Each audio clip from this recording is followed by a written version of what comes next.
Good afternoon students, आप देख रहे हैं छवि गोसाई चैनल, जिसमें आज मैं बताऊंगी basic meaning of accounting and objectives. मतलब मीनिंग ऑफ अकाउंटिंग यानी अकाउंटिंग होता क्या है। Accounting is a system of recording, summarising business and financial transaction and analysing, verifying and reporting the result also. तो मेन पर्पस क्या होता है कि अकाउंटिंग क्या है, एक सिस्टम है रिकॉर्ड करना, समराइजिंग करना, बिजनेस को सारी फाइनेंशियल ट्रांजैक्शंस करना, एनालाइजिंग करना, फिर उन सबको वेरीफाई करना एंड नेट दोबारा फिर रिपोर्ट बनानी, देन उसकी रिज़ल्ट देना।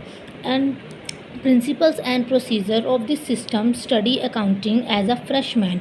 मतलब क्या है कि प्रिंसिपल्स होते हैं इसके और कुछ प्रोसीजर्स होते हैं, सारों को क्या होता है सिस्टमेटिकली स्टडी करना होता है। वर्क सारा डन किया जाता है अकाउंटिंग में या फिर अकाउंटेंट्स के द्वारा।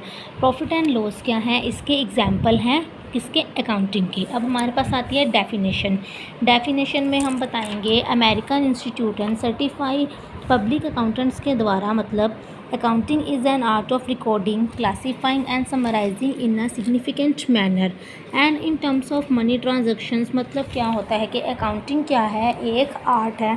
मतलब रिकॉर्ड करना ट्रांजैक्शंस को, उसको क्लासीफाई करना, उसको समराइजिंग करना, उसको एनालाइजिंग करना, फिर देन उसकी हमें क्या बनानी होती है, एक रिपोर्ट।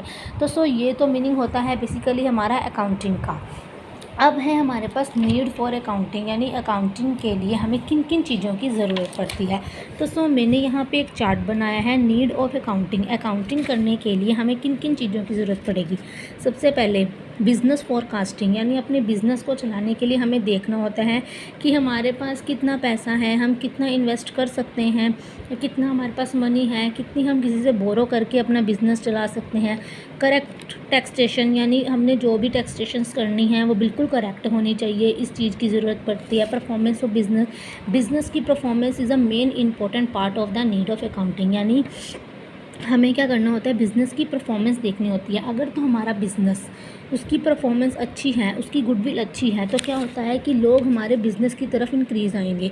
अगर हमारे बिज़नेस की परफॉर्मेंस ही बेकार है तो लोग हमारे बिज़नेस की तरफ डिक्रीज़ होते जाएंगे। उसके बाद डॉक्यूमेंट्री एविडेंस, यानी जितने भी हमने अपने बिज़नेस खोलने में डॉक्यूमेंट्स वगैरह लगाए हैं वो बिल्कुल सही हैं, एविडेंस उनके करेक्ट हैं या नहीं, ये देखना होता है। फिर जितने भी प्रिवेंटिंग एंड डिटेक्टिंग फ्रॉड होते हैं उनको रोकना, यानी बिज़नेस में हमें कोई भी फ्रॉड ये चीज़ें नहीं करनी होती, तो इन चीज़ों को रोकने के लिए भी हमें अकाउंटिंग की ज़रूरत होती है। करेक्ट डिसीजंस लेने हैं, अब कितने सारे हमें करेक्ट डिसीजंस भी लेने होते हैं, इसके लिए भी हम अकाउंटिंग बनाते हैं। तो उसके बाद है फाइनेंशियल स्टेटस ऑफ बिज़नेस। हमें अपना बिज़नेस का फाइनेंशियल स्टेटस भी देखना होता है कि हमें कितना लॉस हुआ है, एंड ऑफ द ईयर में कितना हमें प्रॉफिट हुआ है। फिर रियलाइजेशन ऑफ डेब्ट, यानी जितने भी हमारे लॉसेस वगैरह हैं उनको रियलाइजेशन करना, यानी उनको बिल्कुल ठीक करना। हेल्पफुल फॉर मैनेजमेंट की हेल्प लेनी होती है कि हम किस तरह से काम करें, ये सब कुछ अकाउंटिंग में रिकॉर्ड किया जाता है। तो अब इसमें है नीड फॉर अकाउंटिंग, यानी अकाउंटिंग के लिए हमें किस किस चीज़ों की ज़रूरत होती है, इसमें हमने ऐसे बताया है पॉइंट्स में।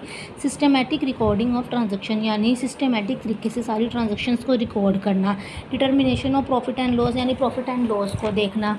प्रिपेयर करना टैक्स रिटर्न, यानी जितना भी हमारा टैक्स है, जो भी हमने रिटर्न करना है गवर्नमेंट को, उसकी प्रिपरेशन करना। फिर हमें इसमें ज़रूरत होती है इंफॉर्मेशन देना, किसको प्रोवाइड करना, फाइनेंशियल इंस्टीट्यूशंस को क्या प्रोवाइड कराना, नेसेसरी यानी जो ज़रूरी इन्फॉर्मेशन होती है। फिर फाइनेंशियल पोजीशंस को देखना, फिर कंट्रोल करना ओवर द बिज़नेस, यानी जितना भी इफ़ेक्टिव बिज़नेस होता है उसको कंट्रोल करना। ये तो होती है हमारी नीड फॉर अकाउंटिंग के लिए। अब next characteristics of accounting.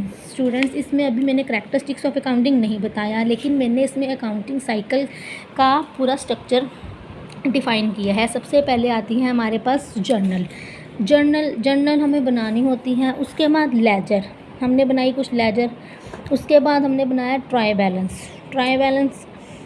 Balance बनाने के बाद हमने बनाया trading and profit and loss account बनाया। फिर हमने बैलेंस शीट बनाई, यानी हमने देखा कि जो भी हमने बनाया क्या वो सब सही है। बैलेंस शीट अगर हमारी इक्वल आ जाती है तो देन हमारा जो हमने अकाउंट में जो भी balance sheet, profit and loss, trading account जो भी बनाए हैं वो बिल्कुल सही हैं, सारी ट्रांजेक्शन हमारी सही हैं, इसका मतलब ये होता है। उसके बाद ट्रांजेक्शन्स किस किस चीज़ की ट्रांजेक्शन्स की है हमने इसमें कैश बुक देखी, कैश बुक की ट्रांजैक्शन, परचेज बुक की, सेल बुक की, परचेज रिटर्न बुक की, सेल्स रिटर्न बुक की, बिल्स रिसीवेबल बुक की एंड बिल्स पेबल बुक की एंड लास्ट में जर्नल फिर बनानी होती है प्रॉपर।